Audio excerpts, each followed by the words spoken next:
வணக்கம் மக்களே. மாடியில் பூக்கள் பறிக்க வந்து நிறைய நாளாச்சு. சாயங்காலம் இன்றைக்கி சாமிக்கு வைக்கிறதுக்காக பூ பறிக்கேன். செம்பருத்தி பூ அழகாக சூப்பராக நிற்க அதையும் பறித்து இஞ்சார சங்கு புஷ்பம் நிற்கிறதையும் பறிக்கேன். சிவனுக்கு பெருமாளுக்கெல்லாம் இந்த சங்கு புஷ்பம் வைக்கலாம் பார்த்துருங்க.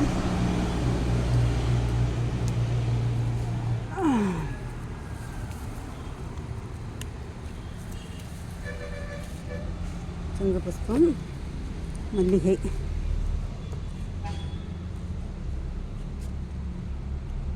டெல்லி கனகாம்பரம்,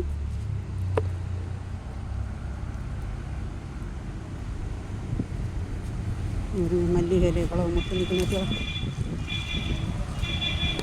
மல்லிகை, இருவாச்சி,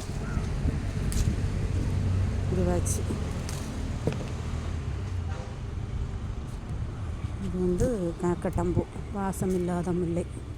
நாங்கள் வாசம் இல்லாத முல்லைன்னு சொல்லுவோம். இதுக்கு காக்கட்டம்னு பேர் சொல்லி தந்தீங்க, ரொம்ப நன்றி.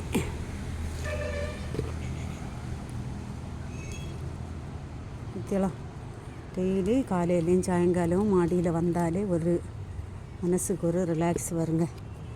எப்படின்னா இந்த பூக்களை எல்லாம் பார்த்து, செடிகளை எல்லாம் பார்த்து, காய்கறிகளை எல்லாம் பார்த்து அறுவடை பண்ணி எடுக்கும்போது அதுவே ஒரு நிறைவு தான்.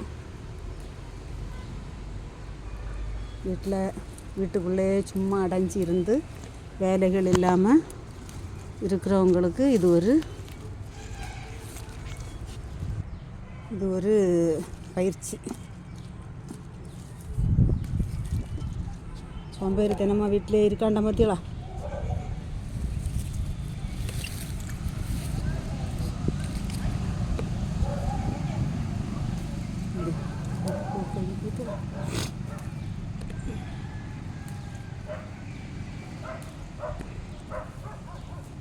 இத்தனை சைஸில் செடிகள் நட்டு விட்ருக்கோம் பார்த்தியலாம்.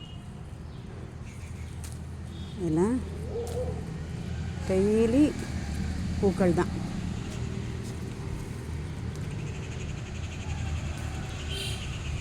சும்மா ஒரு ஆளுகிட்ட போய் கோலை குண்டனி பேசணும் எடுத்தோம் எதுவுமே வேண்டாம். நமக்கு வேலை முடித்தா மாடியில் வந்தால் மாடியில் வந்து செடிகளுக்கு தண்ணி ஊற்றணும், செடிகளில் பூ நிற்கிறத பறித்தோம் அப்படின்னு மனசு ஒரு ரிலாக்ஸ் ஆகிடும்.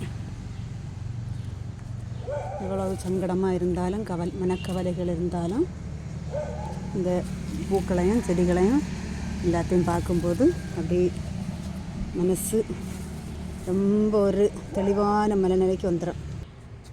ரோஜா, இங்கே துளசி,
வணக்கம்.